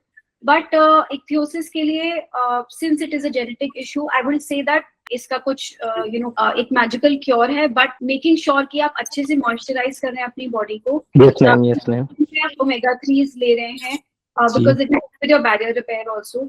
और आप स्किन केयर बेसिकली अच्छा कर रहे हैं because of excessive dry skin lot of other skin issues also can happen, right. But I definitely have to say that ichthyosis अगर जेनेटिक कंडीशन है तो अनफॉर्चुनेटली वो बॉडी ही इस तरीके से बना पा रही है. So there is limited there's limited treatments that can be offered for this, but हम कंट्रोल में या उसको थोड़ा सा मैनेज लाइफ लॉन्ग करना जरूरी डेफिनेटली होता है. अभी मैम क्या हुआ कि जैसे मैं मान लो किसी लैब में वर्क करता हूँ मैं, तो वहाँ एसी लगी हुई है, तो अब मैं अगर एसी में रुकूंगा 2-3 घंटे तो मैम स्किन मेरी पूरी ड्राई हो जाती है, वाइट सी हो जाती है। I understand. एक आप थायराइड का भी अपना इवैल्यूएशन कराइए, क्योंकि कभी कभी थायराइड से भी एक्सेसिव ड्राई स्किन हो जाती है, जो yes ma'am.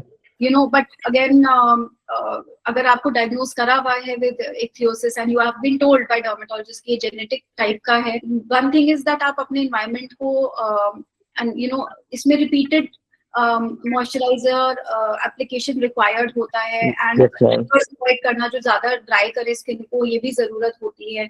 So I can understand your you know, मैं समझ सकती हूँ it's not easy at all to you know process, but अगर आप अपने डर्मेटोलॉजिस्ट को बस आप फॉलो करिए, क्योंकि that is the best that is being offered to you, and या but I really you know I am sending a lot of support from my side to you. हाँ, तो मैम मैं आपसे ये क्वेश्चन पूछना हूँ कि अब आगे चल के मैं आपको एक बार अपॉइंटमेंट लेकर आपको दिखा सकूं, तो आप मुझे बेस्ट से बेस्ट मॉइस्चराइजर रिकमेंडेड कर दें, जिससे मैं क्योंकि ये इस सफरिंग करता हूँ ना इस प्रॉब्लम से, तो ज़्यादा मतलब परेशानी होती है, कहीं रिश्तेदारी में या किसी रिलेशनशिप में कहीं जा नहीं सकता हूँ, आ नहीं सकता हूँ, मतलब थोड़ा सा हेजिटेशन रहती है कि लोग क्या सोचेंगे इसके बारे में, मतलब तो यस मैम। स्किन कंडीशन का दैट इज द थिंग कि स्किन कंडीशन सिर्फ स्किन की नहीं होती है, they affect us in all our parts of our lives. So जैसे आपका, तो मैं टोटली सिंपैथाइज करती हूँ उसके साथ कि बट डेफिनेटली जो आपको रिकमेंडेड है, यू शुड, आपको गिव अप नहीं करना है, क्योंकि मैनेजमेंट बहुत जरूरी है। तो हम ट्रीट नहीं कर सकते, बट हम मैनेज करके जितना बेस्ट रख सकते हैं you know will be beneficial for us. Ma'am इसी के उसका क्वेश्चन ये है कि आपको वो कहाँ कंसल्ट कर सकता है? ओके श्योर, सो आप मेरे को इंस्टाग्राम पे डीएम कर सकते हैं, एंड देन हम कंसल्टेशन, टेली कंसल्टेशन या इन पर्सन कंसल्टेशन, मैं गुड़गांव में प्रैक्टिस करती हूँ, हम आप sir only one question. Sir मेरा एक क्वेश्चन है थोड़ा डैंड्रफ के बारे में, मैडम से पूछना है कि डैंड्रफ का क्या ट्रीटमेंट कर सकते हैं? हाँ, we can do one last question now. So dandruff का अगेन बहुत सारे कॉजेज होते हैं, बट कॉमनली जो मैं देखती हूँ इंडिया में इज कि हम सोचते हैं डैंड्रफ बहुत ड्राई हो रही है स्कैल्प, इसीलिए डैंड्रफ हो रहा है, तो आप ऑयलिंग करते हैं, and actually coconut oil, because dandruff एक कंडीशन होती है जिसमें there is sort of eczema, जिसमें एक फंगल इन्फेक्शन का भी एक स्मॉल रोल होता है। सो जब हम बार बार ऑयलिंग करते हैं सोच के कि हमारा डैंड्रफ फिर ड्राई हो रहा है इसका, तो हम एक्चुअली डैंड्रफ को बढ़ा देते हैं। सो अगर आप ऑयलिंग कर रहे हैं तो आई वुड सजेस्ट कि वो आप बंद करिए, एक अच्छा anti dandruff shampoo twice a week use करिए, और अपने आप विटामिन डी लेवल्स जरूर चेक कराइए। अल्कोहल, स्मोकिंग एंड स्ट्रेस से ये बढ़ सकता है, बट डेफिनेटली ये मैनेज ज्यादातर शैम्पूज से हो जाता है, because we are trying to remove the जो ये डेड सेल्स इकट्ठे हो रहे हैं, या फिर जो एंटी फंगल शैम्पूज हैं, कभी कभी हमें कुछ लगाने को लोशंस या कभी कभी कुछ खाने को मेडिसिन भी देनी पड़ती है, बट कॉमन ट्रिगर्स यही होते हैं। आई हैव सीन ज्यादातर लोगों का ऑयल बंद करने से डैंड्रफ काफी इम्प्रूव हो जाता है। So if you are one of those people, तो आप वो ट्राई करके देखिए। मैम कोई जर्नल मेडिसिन बता सकते हैं हम यूज कर सकें जो, क्योंकि मैंने ऑयल भी बंद कर रखा है काफी टाइम से, और डैंड्रफ शैम्पू भी लगा रहा हूँ, उसके अलावा कुछ सिरप या कुछ है ऐसा चीज? तो डैंड्रफ आपको लग रहा है वो डैंड्रफ हो सकता है, वो सीबोरिक डर्मेटाइटिस हो सकता है, वो स्कैल्प सोराइसिस हो सकता है, तो इसीलिए विदाउट एग्जामिनिंग मैं आपको करेक्ट दवाई नहीं बता पाऊंगी, right? So it is best कि आप डर्मेटोलॉजिस्ट को दिखाएं आपकी प्रॉब्लम, एंड देन आप उसका करेक्ट इलाज लीजिए। जैसे आप डिस्कस किया था कि बिना देखे अगर कोई आपको दवाई बता रहा है तो वो सही भी नहीं कर रहा है आपके साथ। हेलो, ओके मैम ये विटिलिगो रिवर्स हो सकता है क्या? विटिलिगो एक ऑटोइम्यून कंडीशन होती है, सो इसको डेफिनेटली काफी अच्छी, अब तो बहुत ज्यादा वेज हैं जिससे हम इसको बहुत अच्छे से कंट्रोल कर सकते हैं। So you should visit a dermatologist, and आपको इवैल्यूएट कराना चाहिए कि वो मेडिसिन से या फिर नैरो बैंड यूवीबी थेरेपी होती है जो काफी सेफ होती है, वो करने से तो इसको मैनेज डेफिनेटली काफी अच्छा किया जा सकता है। So there is lot of medicines and there is a lot of even non-invasive things that can be done for vitiligo. So so definitely why not? It can be treated and controlled. Control, not reverse. see, reversing, when you reverse something, it can always go forward as well, right? So we can always control it. हो सकता है कि आपकी disease बिल्कुल control भी हो जाए, but हो सकता है क्योंकि it's autoimmunity, it can always come back. That is the nature of the disease. तो definitely बहुत patients में अगर mild vitiligo होता है, 2-3 patches होते हैं, तो we have been able to treat it. अब वो किसी को 1 महीने में, 2 महीने में, किसी को 4 साल तक भी नहीं आता है. So that depends on a lot of factors. Okay, thank you, ma'am. अगर आप सबके क्वेश्चंस बचे तो मैं जितने कर सकती हूँ मैं डीएम में मैं आंसर करूंगी. हाँ बिल्कुल बिल्कुल यही कर दो यार. Let her go, she has her own. मैंने उनका इंस्टाग्राम हैंडल पिन कर दिया है, उधर आप डीएम कर सकते हो. चलो okay okay. And otherwise doctor Aryan हम फिर से we can soon plan another meet as well, क्योंकि आई थिंक बहुत सारे लोगों को क्वेश्चंस भी हैं. You know how happy I am hearing that कि we can soon plan. This shows कि you are on a positive side now, seeing my people, my family here. By the way, I just wanted to hear from you now. What's your thought and what's your अभी आपको कैसा लगा आपके यहाँ पे आके आपको? I think एक तो I can sense a lot of community. I can see कि कितनी community आपने एक बनाई है जो आपको इतना trust करती है.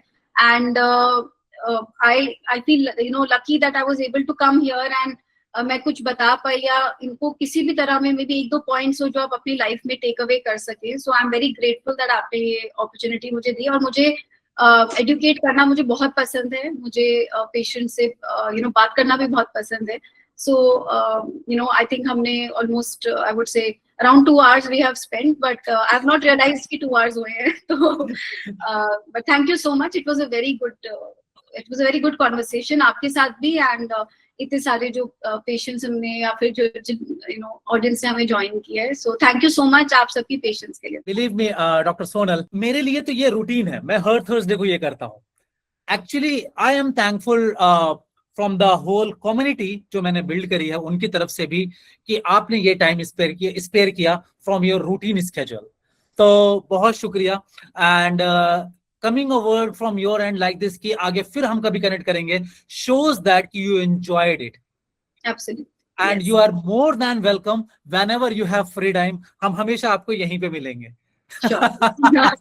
I look forward to that. है ना? And so I think the closing message here is कि सारे स्किन इश्यूज को सिर्फ क्रीम से रिड्यूस मत करो और सारे गट इश्यूज को सिर्फ ये मतलब सिर्फ प्रोबायोटिक से रिड्यूस मत करो. हर चीज का एक लिंक होता है, एक पैटर्न होता है.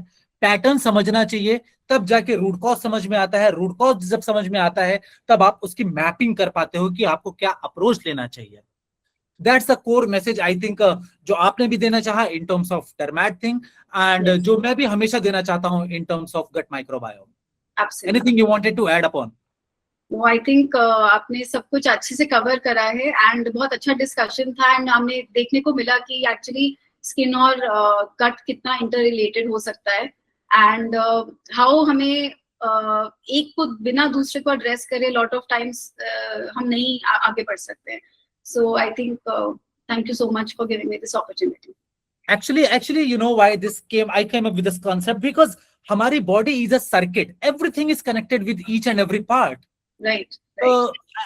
मतलब अगर आप ना रूट कॉज के ऊपर काम करना चाह रहे हो तो और सिर्फ एक ऑर्गन को देख रहे हो तो आप फिर सिर्फ आप सोच रहे हो कुछ अच्छा करने के लिए, कर नहीं रहे हो.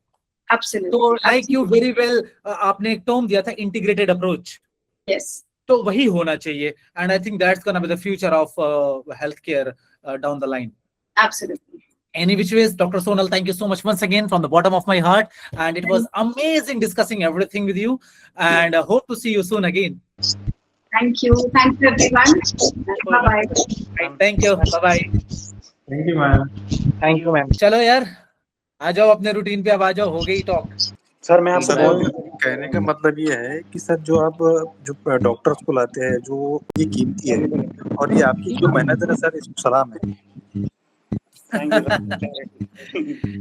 नहीं यार, मेहनत का मतलब वही वाली बात है ना कि अब आप देखो अपने रूटीन स्केड्यूल से उन्होंने 2 घंटे स्पेयर किए, है ना? वो भी वो 2 घंटे जो शाम के हैं, 3 से 5 वाला, जहाँ पे ओपीडी पीक पे होती है किसी की.